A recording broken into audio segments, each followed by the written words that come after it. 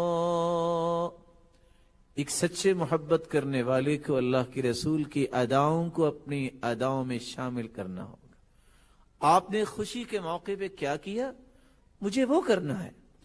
كَانَ إِذَا أَتَاهُ أَمْرٌ يَسُرُّ بِهِ خَرَّ سَاجِدًا لِلَّهِ۔ اللہ کے رسول کو خوشی ملتی، آپ فوراً اللہ کے سامنے سجدہ ریز ہو جاتے۔ آپ کو خوشی میسر آتی، اپنی زبان سے یہ کلمات ادا کرتے، الحمدللہ الذی بنعمتی تتم الصالحات، اللہ تیری توفیق سے ہی میں نیکی کر سکا۔ آپ کو جب غم آتا تو وہ طریقہ اختیار کیجئے، جب کوئی فکر لاحق ہو، جب کوئی غم آئے، كان اذا حزبه امر صلى، رسول اللہ صلی اللہ علیہ وسلم کو جب کوئی غم آتا تو اس غم کو کس طرح دور کرتے؟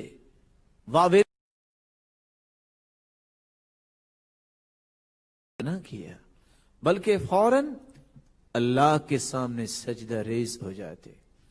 آپ صلی اللہ علیہ وسلم کس طرح اپنے دن کو گزارتے، کس طرح رات کی گھڑیوں میں اللہ کے سامنے جھکتے، حتی تورمت قدماہ، حتیٰ کہ اللہ کے رسول صلی اللہ علیہ وسلم کے پاؤں میں ورم آ جاتا، آپ کے پاؤں پھٹ جاتے۔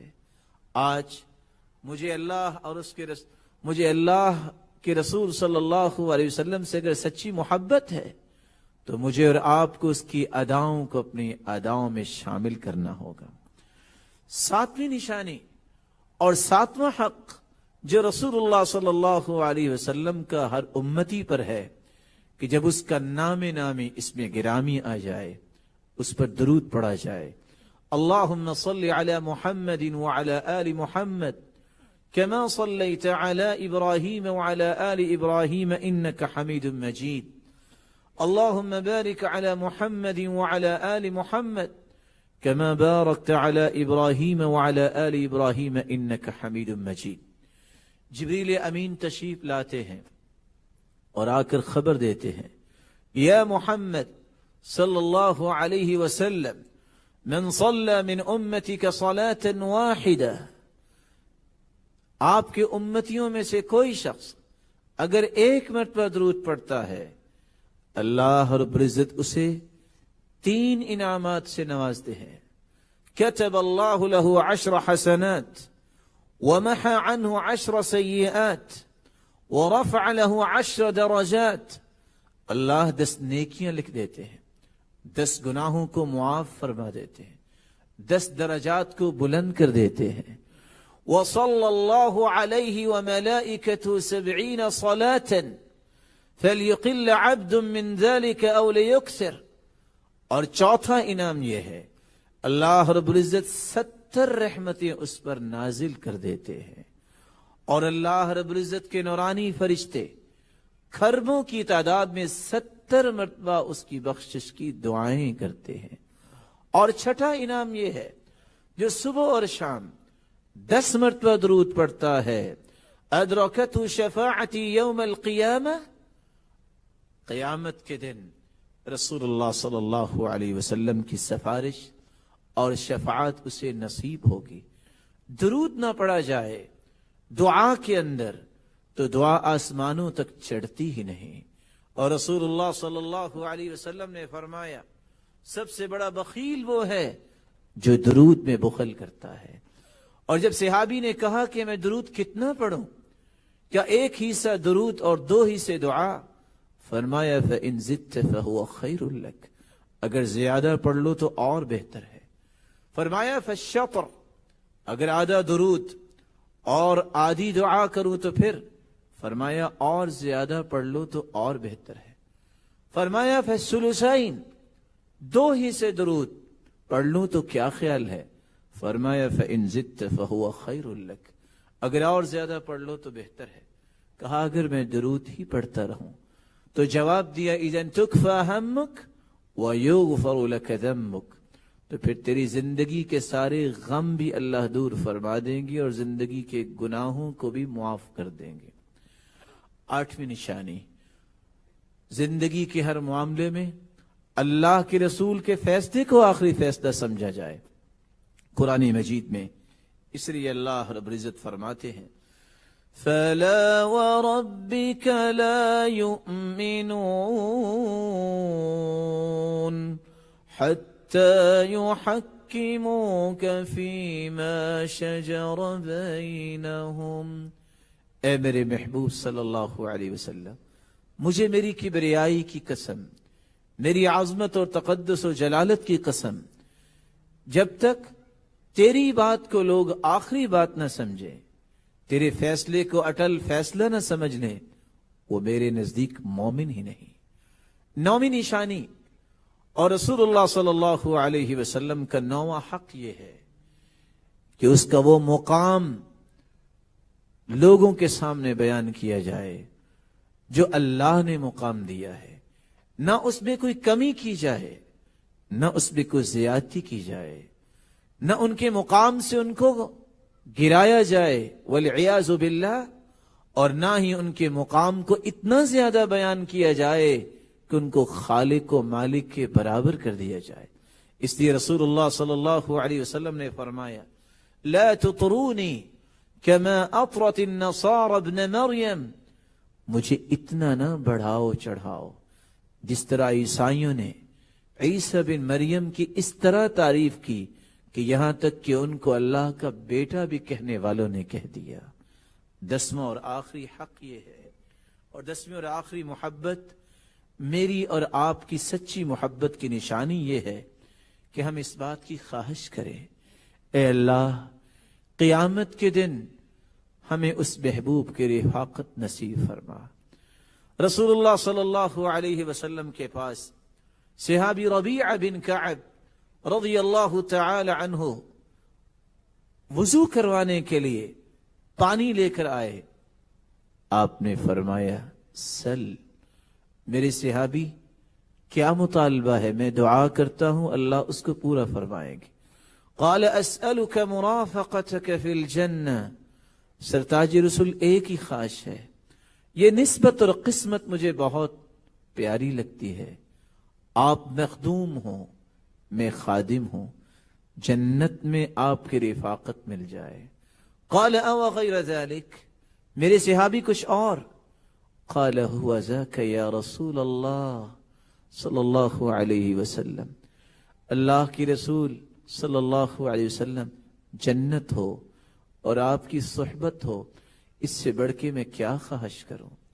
یہی وجہ ہے رسول اللہ صلی اللہ علیہ وسلم کے صحابی ابوبکر صدیق رضی اللہ تعالی عنہ آپ صلی اللہ علیہ وسلم کی وفات کے بعد یہ کہا کرتے تھے وَشَوْقِي إِلَىٰ رَسُولِ اللَّهِ صلی اللہ علیہ وسلم، آج میں کیا کروں، وہ اللہ کے رسول تو اللہ کے پاس چلے گئے، لیکن میں اللہ سے دعا ہی کرتا ہوں اللہ مجھے اپنے محبوب کے ساتھ جنت میں جمع فرما دے۔ یہ 10 نشانیاں میری اور آپ کی سچی محبت کی نشانیاں ہیں۔ اللہ رب العزت ہمیں اپنے محبوب کی رفاقت نصیب فرمائے۔